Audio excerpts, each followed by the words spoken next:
أعوذ بالله من الشيطان الرجيم بسم الله الرحمن الرحيم إن الله وملائكته يصلون على النبي يا أيها الذين آمنوا صلوا عليه وسلموا تسليما صدق الله العظيم اللهم صل على محمد وعلى آل محمد كما صليت على إبراهيم وعلى آل إبراهيم إنك حميد مجيد اللهم بارك على محمد وعلى آل محمد كما باركت على ابراهيم وعلى آل ابراهيم انك حميد مجيد. نن زمونږ موضوع ده پیغمبر علیه الصلاة والسلام باندې دویمه وحی را نازلېدل، د سورې مدثر آیاتونه ورکول او بیا د دعوت و تبلیغ ابتدا کېدل. صحیح بخاری کې راځي چې پیغمبر علیه الصلاة والسلام فرمایي زه په لار روان وم چې په دې کې ما ته آواز وشو چې یا محمد. ما چې یو خوا بل خوا وکتل او بیا مې خپل مخې ته وکتل نو حضرت جبرائیل علیه الصلاة والسلام په خپل شکل و صورت کې په کرسۍ باندې ناستو او ما چې جبرائیل علیه السلام ته وکتل نو په پیغمبر علیه الصلاة والسلام باندې یو یره راله، یو خوف رالی او بیا چې کله واپس کور ته راغلی نو خپل بیبي خدیجه رضی الله تعالی عنها ته فرمایي چې ما باندې صادر واچوه او ما کمبل واچوه، یخني پې راغلې وه د لومبني کیفیت په شانتې. حضرت بیبي خدیجه رضی الله تعالی عنها پې صادر واچو، لږ ساعت پس پې بیا الله تعالی د طرفه حضرت جبرائیل علیه السلام دا وحی راوړه چې یا ایها المدثر قم فانذر وربک فکبر وثيابك فطهر والرجز فهجر ولا تمنن تستكثر ولربک فاصبر. د دې وحی نه پس پیغمبر علیه الصلاة والسلام بیا را پاسېدو د کمبل نه او د دغې را پاسېدو نه پس بیا ټول عمر تر د وفات پورې پیغمبر علیه الصلاة والسلام د الله تعالی د دین پرچار او دعوت و تبلیغ کې خپل ژوند تیر کو. بس د پیغمبر علیه الصلاة والسلام ته د دې دویمې وحی ورکېدو نه پس او د دې آیاتونو د سورې مدثر د نازلېدو نه پس او د پیغمبر علیه السلام د دغې دعوت و تبلیغ د ابتدا نه موږ ته چې کوم واعظ او نصیحت میلاویږي، کوم سبق او دروس میلاویږي، موږ ته چې کومه د دعوت و تبلیغ لار ښیي، موږ ته چې د الله په دنیا کې د الله د دین د بیانولو کومه طریقه ښیي، مذهبي طبقې ته خصوصا چې په دې آیاتونو کې کومه رهنمایي ده په هغې کې یو څو سبق اسباق او دروس او رهنمایي دا دي. نمبر 1، پیغمبر علیہ السلام ته الله فرمایي چې یا ایها المدثر، اے ځان پټون کیا په صادر کې پاسا. مطلب دا دی چې کله پیغمبر علیہ الصلاة والسلام کور ته راغلی یو کیفیت پې د یارې تاریو او په کمبل کې ځان پټ کو. نو په کمبل کې هغه سړی ځان پټوي چې کوم سړی آرام طلب وي، آرام غواړي، سکون غواړي، راحت غواړي، چین غواړي. نو دا د هغه سړی کار نه دی کوم سړی چې د دنیا د رهنمایۍ دپاره الله تعالی را لیږلي وي. نو دې کې دا رهنمایي ده چې کوم سړی د خپل ځان دپاره د خپل ذات دپاره سوچ کوي نو دی به عموما ګرمه او خواږه بړستن خوښوي، د سکون او د عیش و عشرت او د آرام او د راحت ژوند به خوښوي او دی به وایي چې زما ژوند په سکون کې تیر شي. خو چې کم سړی د نورو دپاره سوچ کوي، د عالم دپاره سوچ کوي، د مخلوق دپاره سوچ کوي، د ځان نه هټ کر د نور دنیا دپاره سوچ کوي، نو دی به د کمبل ژوند، دی به د عیش و عشرت ژوند، دی به د آرام او د راحت ژوند نه خوښوي او نه به دغې ته ترجیح ورکوي. بیا ورته الله فرمایي چې قم، پاسه ودرېږه، د الله تبلیغ شروع کړه، د الله د دین پرچار شروع کړه. نو دې نه دا خبره څرګندېږي چې دعوت و تبلیغ دا په کوټه کې نه کېږي، دا په ملاسته نه کېږي، دا په ناسته نه کېږي، دا په عیش و عشرت نه کېږي، دا د بړستنې نه کېږي. دې دپاره به ودرېږي، دې دپاره به ملا تړې، دې دپاره به مشقت کې تکلیف به تېری، سختې به تېری. لکه د جنگ احد په موقع کې صحابه پیغمبر علیه السلام ته صحابه وایي چې د الله رسوله کښېنه، هسې نه چې په غشي ولګي. نو د الله رسول ورته فرمایي که زه کښېنم نو ودرېږي به څوک. نو په دغه کې دا رهنمایي ده چې ته به د الله په لاره کې ولاړې، تاله به خطرې، تکالیف، مشکلات راځي، خو د الله په دین تبلیغ کول دا د ناستې، د ملاستې او د بړستن کار نه دی، بلکې دا د محنت او د ستړې او د منډې تړلې کار دی. بیا ورته الله تعالی فرمایي چې فانذر، ویروه دا خلک، دویمه خبر ورته دا کوي چې وغودرېدې خو اوس دا خلک ویروه. په دې کې زموږ دپاره رهنمایي دا ده چې کله ته دعوت تبلیغ شروع کړي نو دا دنیا به تا یری، څوک به درپسې خندا کوي، څوک به تا ته تکلیف در رسوي، څوک به ستا خاندان او اهل عیال ته نقصان در رسوي، څوک به دې وجني، څوک به دې د وطن نه شړي. نو دا هر قسمه تکالیف به تا ته خلک در رسي چې د الله نوم ماله ګینې خلک به دې مړ کي او لګیا دي خلک وجلي کېږي. الله تعالی خپل حبیب ته په لومړنۍ دویمه وحي کې دا ښیي فانذر چې دا خلک ویروه، دې خلکو ته دا ووایه چې د الله ذات د هر چا نه لوی دی. ان بطش ربک لشدید، د الله پکړ د هر چا نه سخت دی. والله یعصمک من الناس، الله به تا بچ کوي. اینما تکونوا یدرککم الموت ولو کنتم فی بروج مشیده، چې کوم ځای کې نو مرګ بدل راځي چې کوم ځای کې مقرر شوي، د چا نه مه یریږه بلکې خلکو ته د الله نه یره ورکه، خلکو ته د الله د عذاب نه خلک ویروه، خلک د الله د پکړ نه خلک ویروه. نو دویمه خبره د یو مبلغ دپاره په دې دنیا کې دا ده چې دی به د خلکو نه یریږي، نه به د خلکو د دمکیو نه یریږي، بلکې دی به خلک د الله نه یری، د الله د ذات نه به خلک یری، د الله د عذاب نه به خلک یری، او د الله تعالی د پکړ نه به خلک یری. بیا ورته الله تعالی فرمایي چې وربک فکبر، وربک الله تعالی څه فرمایي چې د خپل رب پاکي بیان کړه، د هغه ذات پاکي بیان کړه چا چې ته پیدا کړې، چا چې ستا تربیت کړې، چا چې تا ټول ژوند مرګ پورې در رسوي. نو د ابتدا نه د انتها پورې کوم ذات چې ستا تربیت کوي د هغه رب فکبر لوی بیان کا.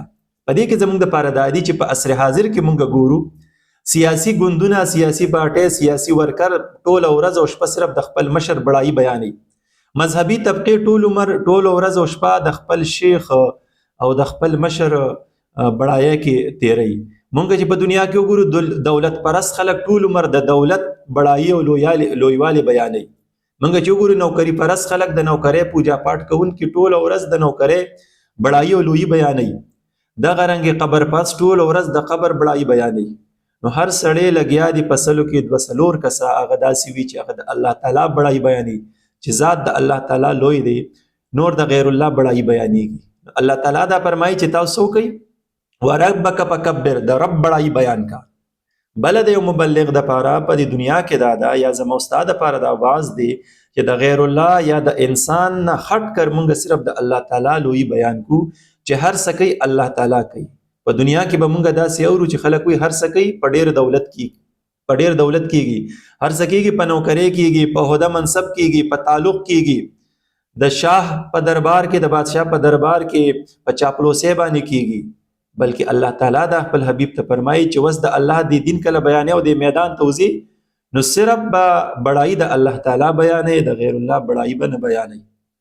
بل ورته الله تعالی فرمایي وثيابک فطهر، خپل جامې پاکې کا، وثيابک فطهر، خپل جامې پاکې کا. یعنی په یو داسې سماج کې د الله رسول ژوند کو چې هلته بت پرستي وه، هلته شرک و، هلته د دنیا هر قسمه غلاظت او برایانې وي. یا څنګه چې موږ په دې دنیا کې ژوند کوو هر طرف ته برایي ده، هر طرف ته ګناه ده، هر طرف ته شرکیات دي، هر طرف ته د دولت او د جایداد او د منصب پوجا پاټ دی.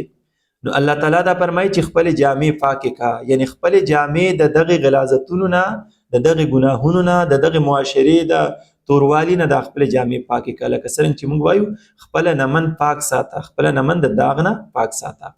ځکه چې کله په یو نمن باندې داغ ولګي، په یو جامه باندې داغ ولګي، دغه یا په یو کردار داغ ولګي، نو دغه کردار بیا وزنی نه پاتې کیږي، نه په دغه خبرو، نه په دغه ژبه، نه په دغه کردار کې اهمیت پاتې کیږي.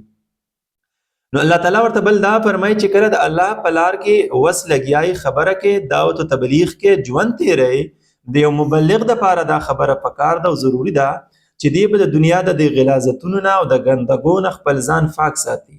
دې ته به نه ګوري چې دا دنیا څه کوي، بلکې دې ته به ګوري چې الله تعالی درته څه وایي. نو بل صفت ورته الله دا فرمایي چې وثيابک فطهر، دا خپل جامې، دا خپل لمن، دا پاک او ساته. والرجز فهجر، الله تعالی ورته بل فرمایي دا بت پرستی، دا بت پرست خلک پرېږده، د بوتانو دا پوجا پاټ پرېږده. نو یو مبلغ دپاره دا ضروري خبره ده، یا زما استاد دپاره په دنیا کې دا صحیح، دا ضروري خبره ده چې مونږ کله ژوند کوو په دین اسلام عمل کوو، نو مونږ به صرف د الله تعالی عبادت کوو، د بوتانو پوجا پاټ به پرېږدو.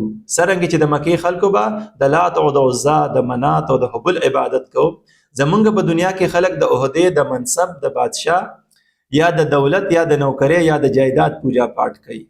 نو الله تعالی فرمایي چې په دنیا کې کله ژوند کې نو دا د دنیا د بوتان بفرې دي د الله تعالی عبادت په شروع کې. نو دغه رنګ یو مبلغ لم پکار دی چې دی د غیر الله نه اسره ختم کی، د غیر الله نه تم ختم کی، بلکې صرف د الله تعالی په ذات توکل او باور ساتي.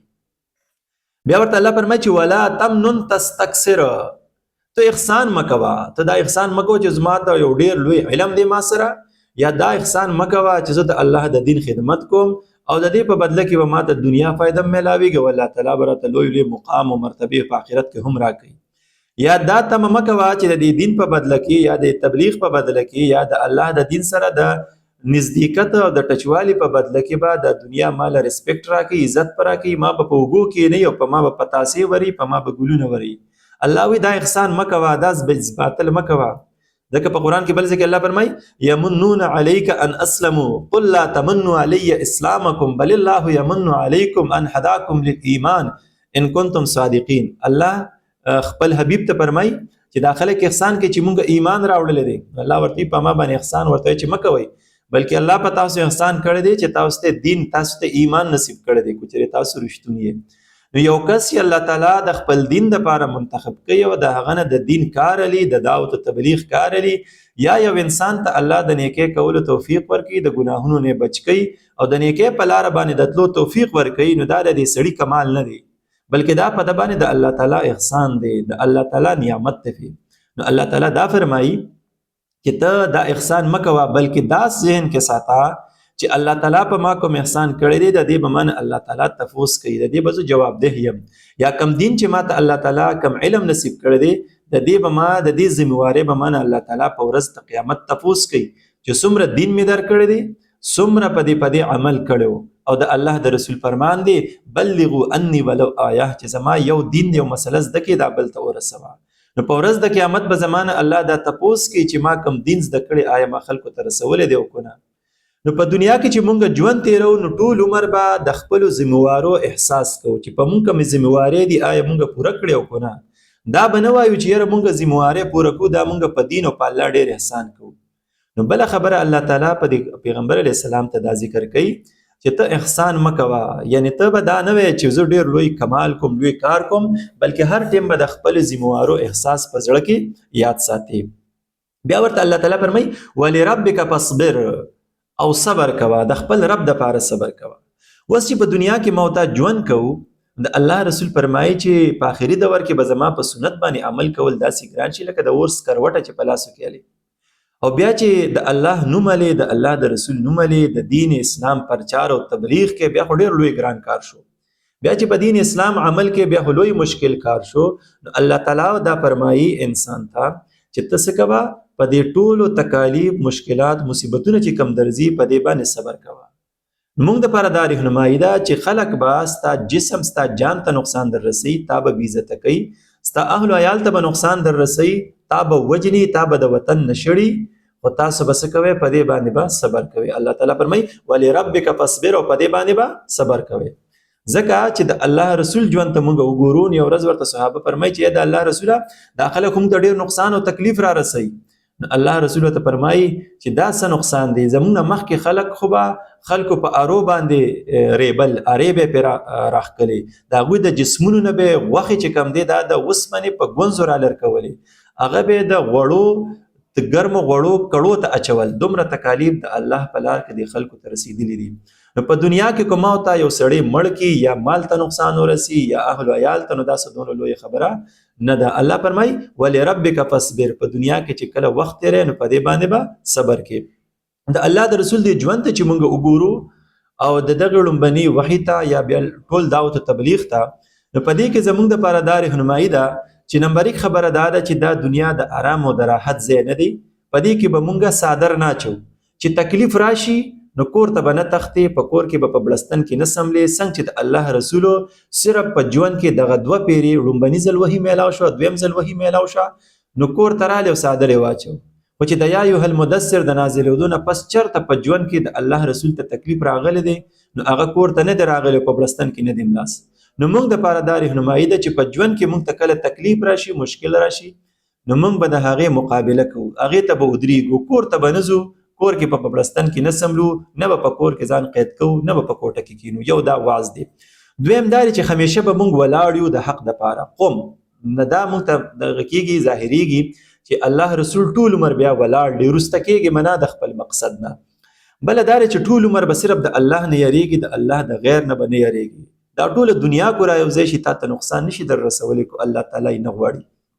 نو بله خبره موږ ته د الله د رسول د دې ژوند نه او د دغې وحي نه دا ثابتېږي د الله د غیر نه به د چا نه هم نه یریږي. بله په زړه کې به صرف عظمت او لویي د الله تعالی ساتي.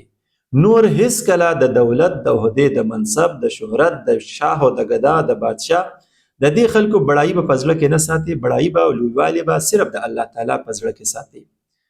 بله به دا ده چې په دې خپل عمل به مغروره کېږي نه، په خپل کردار، په خپل گفتار به مغروره کېږي نه. نه به دا ثبات چې زه دونه لوی کمال کوم، بلکې د هر ټیم به د خپلې ذمهوارو احساس کې چې آیا ما ته کومې ذمهوارۍ د الله د طرفه راکړې شوي دي په ژوند کې، ما هغه پوره کړې او که نه. بله دا ده چې خپل ځان به کوشش کوي چې د معاشرې د غلاظتونو نه، د ګناهونو نه، د برایانو نه پاک ساتي. خپله نمن به پاک ساتي، ځکه چې دا داغدار شي دا بیا پاکیږي نه. او بل چې په ژوند کې څومره تکلیف در رسي، څومره مشکلات او مصائب در رسي، نو دغې ټولو باندې به صبر کې. د الله تعالی نه زموږ دا دعا ده چې په دې خبرو موږ د عمل کولو توفیق راکړي. و آخر دعوانا ان الحمد لله رب العالمین.